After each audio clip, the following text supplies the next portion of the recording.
Hey there, Mr. Redder here. Welcome back to another episode of r/entitled People Stories.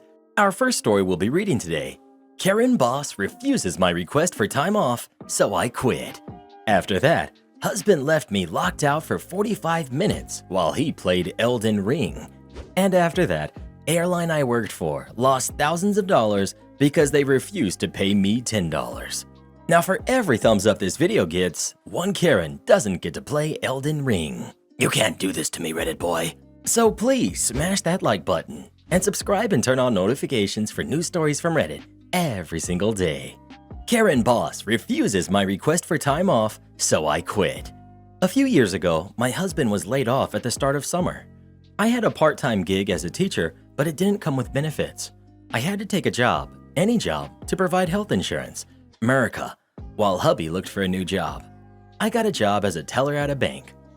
I tried, but was new to keeping a till, so a few times a week my register would imbalance. Never very much money, under a few dollars, but the whole staff had to stay late until we straightened it out. I felt horrible for the rest of the staff. As if that shame wasn't bad enough, my supervisor, Mel, would remind me that I worked at will and they could fire me at any time. Our family's health insurance going up in smoke was terrifying to me. Sometimes it was hard to hold back tears. I got better as the summer went on, but every few weeks, if I would make a mistake, Mel would smile as she warned me that you can be fired for no cause and you'd have to leave immediately. It was so fantastically over the top. At one point, I pointed out that constant threats didn't create a healthy environment. Her smile only broadened. It goes both ways. You can quit at any time, you know. When the school year started in the fall, I needed to take my daughter to tour her new school for her first day. I asked to take my lunch in the afternoon so I could help my daughter. Though they approved it, when it came time for my lunch, they insisted I work through my lunch because they were being slammed. By then, hubby had found another job with insurance, and even better, I'd been offered more hours teaching, though still not full-time. It was enough. The next day, I practically floated into the bank. I waited until 10 a.m., then told Mel I needed to talk with her. She replied that she was very busy and it would have to wait until after we closed. Oh, I won't be here then, I said. She looked shocked. What? I smiled. Remember that I needed to bring my daughter to her new school yesterday? You wouldn't let me do that, so I'm doing it this afternoon. She didn't get it at all. You can't just take an hour off when you… I had to interrupt. I'm not taking an hour off. I'm leaving, for good, at noon. You kept reminding me that I work at will. Thanks for those reminders. I'm leaving for good in 2 hours. While Mel fumed, I waited on customers. I practically sang my greetings to them and was so cheerful, customers kept asking me why I was so happy.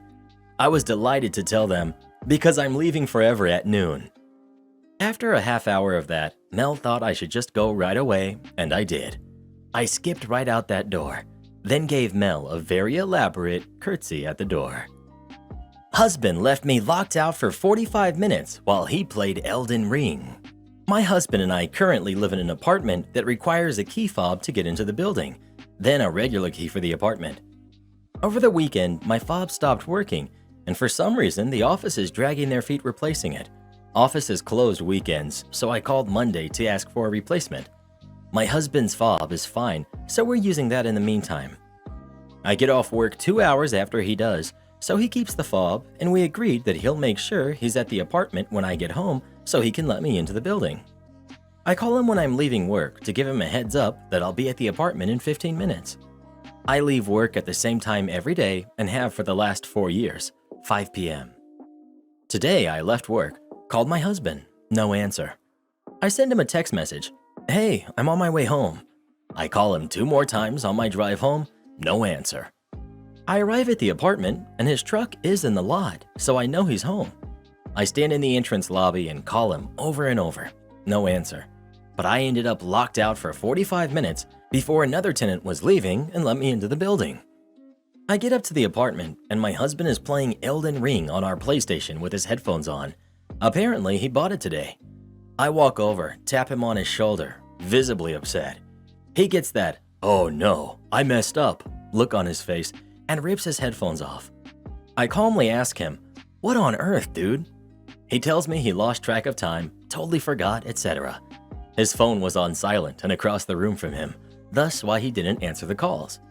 I was upset, and I wanted to avoid raising my voice or causing a blowout, so I just tell him, that was a jerk move. Take the fob off his keychain and leave it to go visit my sister, which is where I am currently. My husband is texting me, essentially saying I'm the jerk for taking the fob, which means he can't leave the building without getting locked out. I pointed out to him that he left me locked out for 45 minutes and that he's at home with his game, and that as far as I know, he had no plans to leave the apartment from what he had told me. My sister finds this all hilarious, but does think maybe I was a little too harsh taking the fob when I left.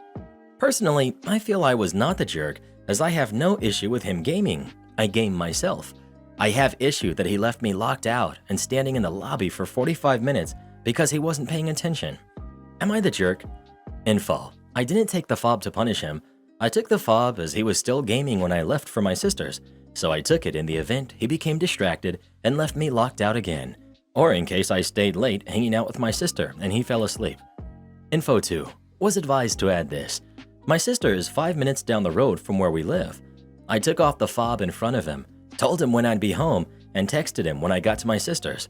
I'm not an hour away. In the event of an emergency, I can be home ASAP. Keep the fob. Your husband can find an imbued sword key to let himself in and out. Not the jerk. My husband, when I showed him this comment, I lost 17,000 runes to one of those earlier. Not sure he took the right lesson. Not the jerk. You are also leaving, so why wouldn't you have taken the key fob? Seriously, I don't understand why people are saying she's punishing him. He clearly has no intentions of leaving the apartment. Why would she not bring it with her? Not the jerk. I would be livid. It was a genuine mistake, so as long as you're not planning on being away with the fob overnight or anything, you're fine. But taking it to go for a visit to ensure you can get back in later when he's just on the couch gaming is perfectly reasonable. OP. Yeah, I definitely don't believe it was intentional, but still, it was really frustrating. I didn't want to get angry and get into a fight, so I wanted to remove myself from the situation. I plan on being home by 9 or 9:30, so by the time I left, he'd be unable to leave the building without locking for maybe 4.5 hours. And he told me an hour before I left work, so 4 p.m., that he didn't have plans and would be staying in tonight. Well, who do you think is the jerk? OP or her husband? Please let us know. Elden Ring all day, bruh. No, but seriously, is that game as fun as it looks? Airline I worked for lost thousands because they refused to pay me $10. So the year before lockdown hit the US, I started working for one of the major airlines at my local airport as a baggage handler. I absolutely loved this job. I just enjoyed being around planes from the ground level. When I started, there were no full-time positions available, so I was working part-time, 6-hour nights, 5 times a week.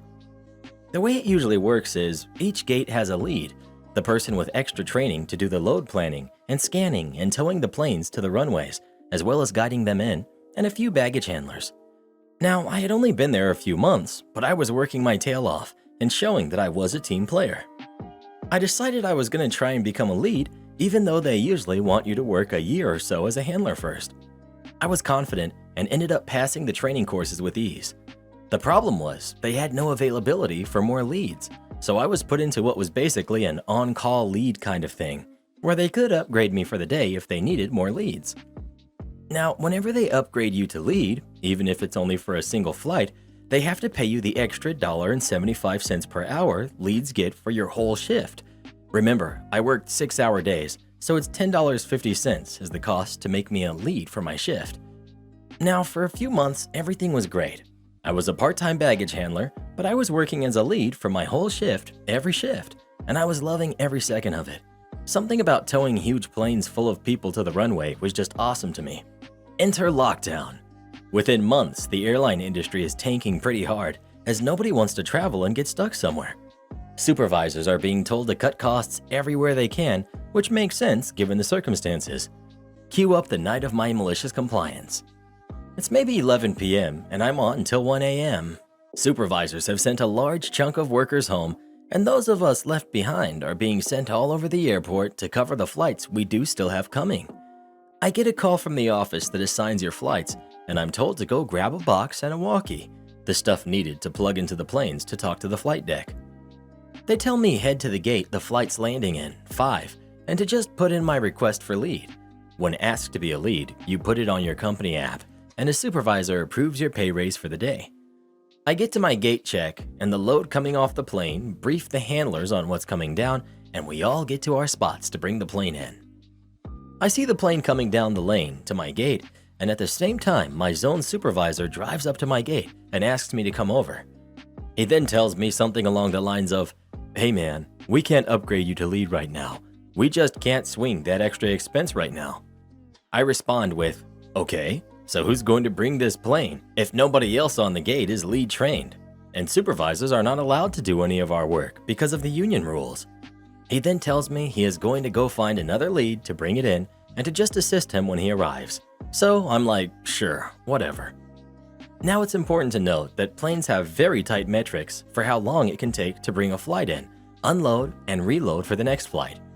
The flight pulls up to the edge of my gate and comes to a stop as there's no lead there guiding them in, so the flight just sits there waiting, and the entire gate crew are also just standing around waiting. 20 minutes go by, and my radio I still have on me starts going off, and the office is upset. They want to know why I'm holding this flight short and not bringing it in, to which obviously I reply with, "What do you mean? Ex-supervisor told me they couldn't afford to pay me for my lead work today, and that he would find someone else." He then asks me if I can please just bring them in, and I said, "Sorry, but if you're not willing to pay me to do the lead work, then I'm only going to do the handler work I'm being paid for." As it turns out, they sent too many leads home this night, and the ones they did have were all busy on flights already.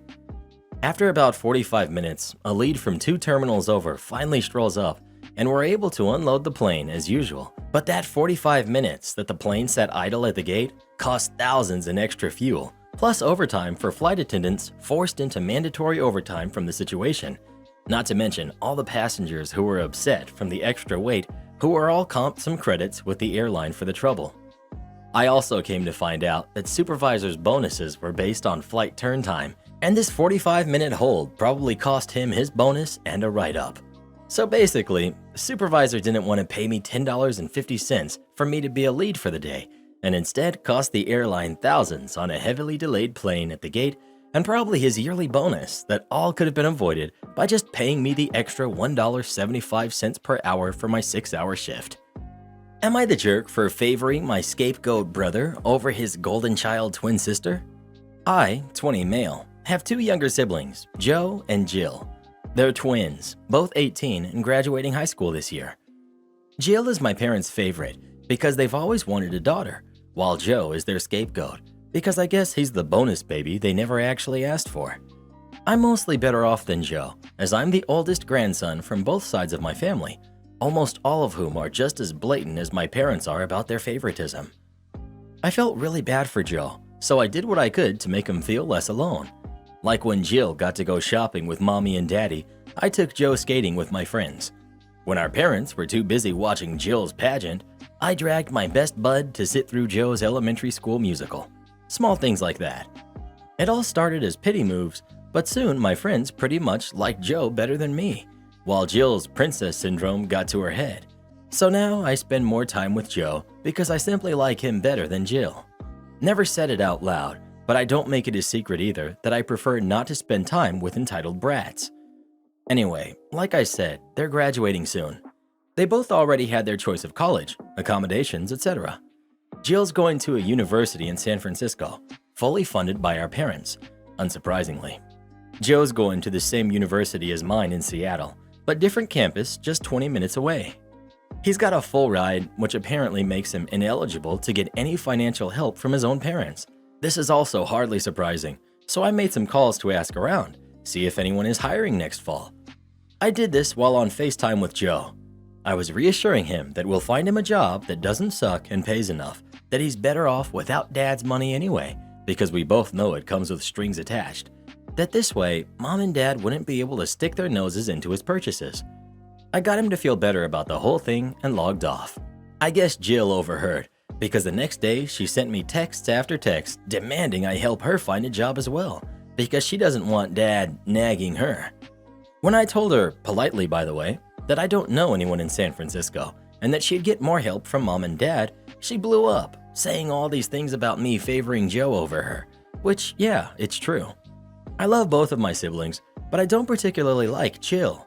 It's not like she's making herself likable though. So, am I the jerk? I figured your brother was a total mess up or something, but seems like his only crime was being the boy twin. Mess ups don't get full rides to college.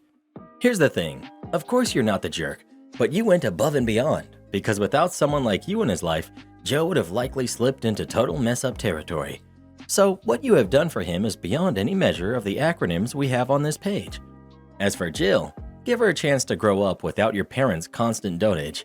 She might surprise you. OP. Oh, he's not a mess up alright. Dude's got a real big brain, and I know he's gonna have the time of his life in his classes. He got the brain, I think I got the looks. Fair's fair. As for Jill, like I said, I love both of my siblings, but until she can talk to me without screeching or yelling or demanding something, I'm not gonna like her all that much. Tell your bro that once a scapegoat leaves home, they become an awesome space goat. There's no limit to how high they can climb once they leave their toxic family behind. OP. He's gonna make everyone call me Joe's brother in less than a year. Not sure how to feel about that, but he'd deserve it when that time comes. Kid works too hard. If I have that kind of brain, I'd skip half my class. Now that I write it out, that's probably why I don't have it. Don't want my crew to eat well? Fine, I'll make you pay even more so they can eat like royalty the whole week. I own a small video production company. There's one simple rule to keep morale high on set. Feed your people well.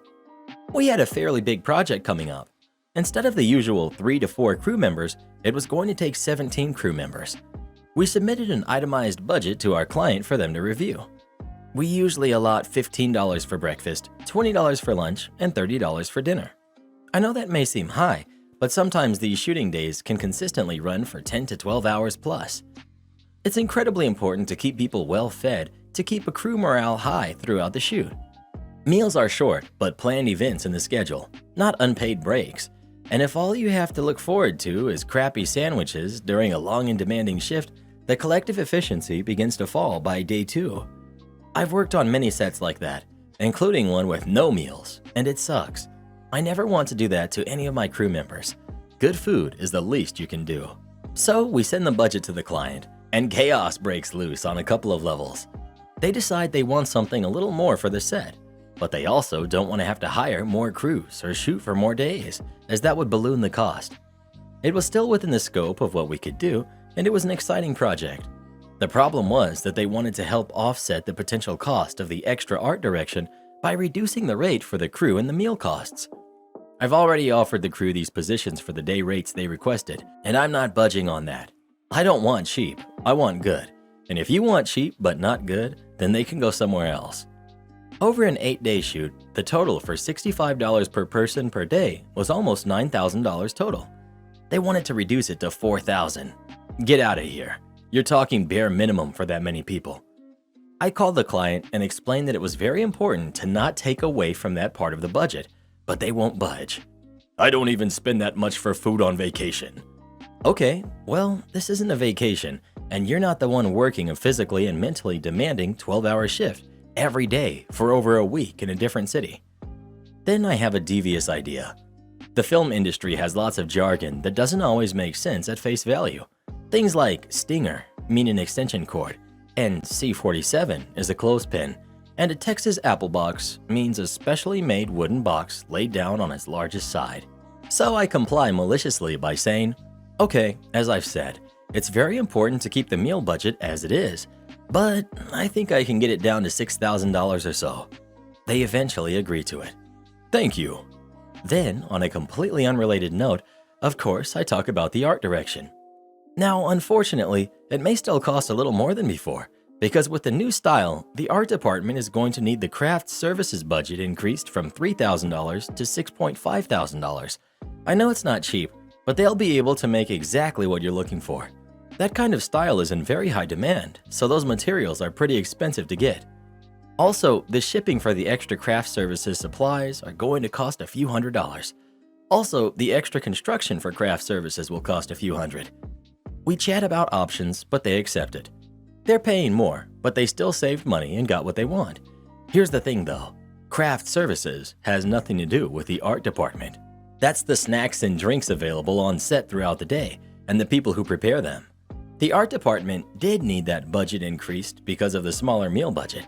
Just so happens that all the other departments did too. The style they were asking for was in high demand, but didn't actually cost that much more. Craft services ended up equipped with breakfast sandwiches, donuts, coffee, protein bars, fruit, and many other snacks for breakfast. Various forms of catering from local pizza, Italian, Mexican, and Americana restaurants for lunch that happened to appear at craft services for serving. Desserts, expensive charcuterie boards, deluxe trail mixes, veggie platters, and lots of sparkling waters, bottled Starbucks, lemonades, and about a dozen other kinds of drinks throughout the day in nearly unlimited supply. I can't list everything, but it was much more than we usually supplied, including full meals. I let the crew know the situation and that breakfast and lunch would be served at craft services with appropriate break times. Then I let them know that the limit for dinner each night would now be $50 and would be after we wrapped up each day. Oh yes. Some days, some people were tired and just wanted to go to sleep after the shoot. No problem, your meal budget rolls over indefinitely. By the time the shoot was finished, we had been to many of the nicer restaurants in the area. By the final night, it was a blowout. Almost everyone had a decent budget rolled over due to the occasional fast food dinner. The average bill with fancy drinks, appetizers, and to-go orders included was well over $100 per person. My company still profited plenty, and all of those crew members are still happy and even prioritizing working on our projects. Being well fed and well paid on a set is the kind of thing that's not forgotten in this industry. It's not a waste, it's an investment. Read the employee manual so you don't look lazy. I was working in a small hospital as a security guard to help pay my way through college. I'm male with long hair, and my boss was a clean-cut, beefy ex-football player and hated that I was far more intelligent, pre-med, and could handle situations far better than he ever expected me to. I helped install a security camera system on every entrance and busy hallways to the hospital. Rather than eating meals by myself in the cafeteria, I would take my meals to the security office and watch the cameras, since I could cover more ground and still eat in peace. I would do paperwork there and watch the cameras as well. He came to me one night hoping to catch me slacking. "You know, you look lazy just sitting here, so please read the employee manual while you're sitting here. You might actually learn something." So one night, I get bored enough to pull down the employee manual and read it between my rounds. Sure enough, they weren't paying us for on-call time. Not only that, they were paying us wrong for when we got called in during our on-call hours, and any time we got called, we were supposed to be paid from the time we were paged until we arrived back home at no less than 1 hour per call and rounded up to the half hour. I promptly photocopied the page, highlighted the section, placed a copy in each security guard's messages box and across the hall on the human resources lady's desk. I even printed off the timesheets and corrected it for my proper pay I was owed, $700 or so, from the past 2 years, and left copies in HR and my boss's desk. The next day, during my day off, I received a call from our secretary saying I needed to come in immediately. I walked into the secretary just smiling at me, my supervisor grinning from ear to ear, and my boss was mad. I sat quietly while he berated me about this BS move I had just pulled, to which I replied, "If I recall, you told me to read the employee manual so I don't look lazy, so I did." At this point, he was threatening me and screaming so loudly he could be heard way down the hallway. He was threatening to fire me for insubordination and a list of other infractions. I simply stared at him and said, "I think we should talk to human resources," stood up and walked across the hall with him screaming at me the whole way as he stood up to follow me. I simply knocked on the door. "Hey Rhonda, did you get my memo and corrected timesheet?" She simply smiled and said, "I sure did. I'll cut your check as soon as I can." I replied, "And did you catch Larry threatening to fire me for reading the employee manual like he told me to?" "I sure did, hun, and you don't need to worry about your job. You're safe here, and if you need to file a complaint, we heard everything." I turn around to find Larry fuming and red in the face. He turned around and walked out of the hospital to go cool off. Our secretary, my supervisor, and HR all just stood there and broke out laughing. I looked at our secretary and said, "Could you please log my hour for the time I had to come in for this?" Best $700 check I ever cashed. Am I the jerk for making my husband kick his sister out of our house? I, 28 female, have been married to my husband, 30 male, for 3 years. together for almost 5. He's in the military and travels often, so I stay alone at home. When I was a kid, I was really into stuffed animals. When my nieces were born, and I gave them almost all of them, except for the 3 that were special to me, one was given to me by my dad when I turned 2. The second one was given to me by one of my dad's friends on my 7th birthday, and it's named after him, Johnny. Sadly, he passed in an accident, so I always kept that one to remember him. The third one was given to me by my dad after he had had an accident. He bought it on his way back. Everywhere I've moved, I've brought them with me. Never paid attention to what people said. 2 months ago, my sister-in-law, who's 20, asked if she could stay with us since she lost her job and was struggling to pay rent, plus college, etc. My husband asked if I would be okay with it since he would be deployed soon and I would be the one staying here with her. I agreed since we never really had an issue before. My husband left a month ago and everything was going okay with his sister. She goes to class online. She would keep her room clean. We would buy groceries and sometimes she would help. The only issue that we had was that she couldn't bring people over if she was alone at our house. One time she brought her boyfriend and we just told her that in that case, she needed to let us know since we don't really know him. The issue now. Last week, my husband got back from his deployment since it was just a course, something like that. We planned to go out for the weekend to spend time alone. When we got back, I found Johnny in the trash and he didn't have an arm. I started asking what happened and went to check and the elephant was missing too. I asked sister-in-law since she was the one there and she told me her boyfriend brought his little sister around and she was playing with them and she had torn them up. And since they were old, she threw them in the trash and she took the pink elephant since she really liked it. I started crying and told her she had no right to throw it away. And my husband got involved and told her she broke every single rule and disrespected us in our house, that she needed to tell his boyfriend to bring that elephant back right now and start to pack her things to leave. She got mad and started arguing with my husband and called me a baby for crying over stuffed animals. She called her boyfriend and he brought it back. My husband said he would take Johnny to get fixed too.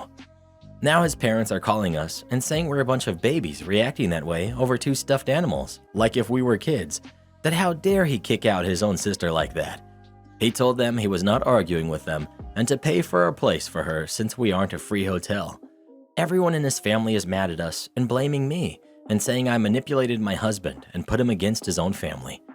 I don't think we did anything wrong, but all the messages are getting to me now. Am I the jerk for the way I reacted? Not the jerk. Not only did she violate the rules you guys set out, she let someone else's kid play with your precious keepsakes and break one. Instead of trying to fix her mistake, she simply threw it away. The audacity. Good for your husband for sticking up for you and holding his ground. Sounds like a keeper. She also gave one away. I would ask each and every one of those family members what they would do if someone stole their mementos of loved ones. Not gonna lie, if someone did that to my keepsakes, they had better leave my property or get hurt. The sheer audacity to be a thief and a property destroyer to your host is unbelievable, and the parents and other relatives can host their ungrateful daughter if they think it's so unfair. Your job isn't to make decisions. My job is to make decisions. This is the story of my non-Reddit using sister's malicious compliance when a new general manager took over her hotel. My sister has been working in the hospitality field since she got out of high school. She started at the front desk, but worked just about every job having to do with the hotel business: housekeeping, night audit, reservations, etc.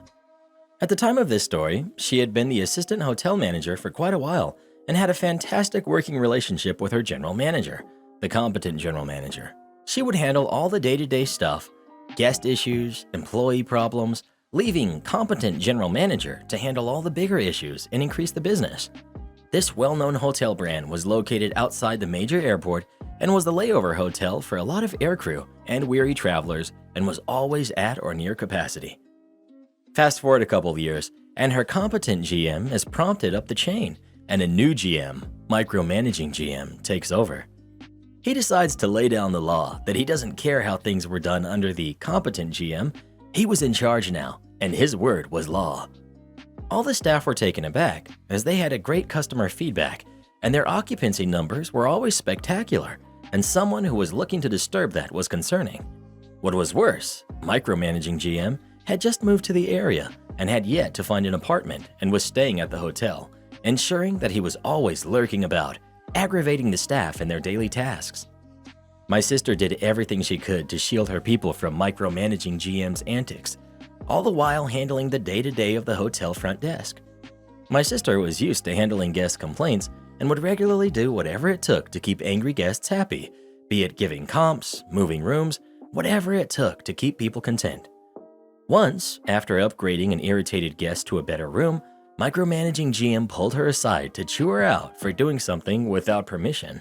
My sister said that she had been instructed by a competent GM to do whatever it took to keep the hotel running smoothly. He said, "Your job isn't to make decisions. My job is to make decisions. You don't do anything in the future without permission." My sister, being my sister, engaged malicious compliance. "Yes, sir.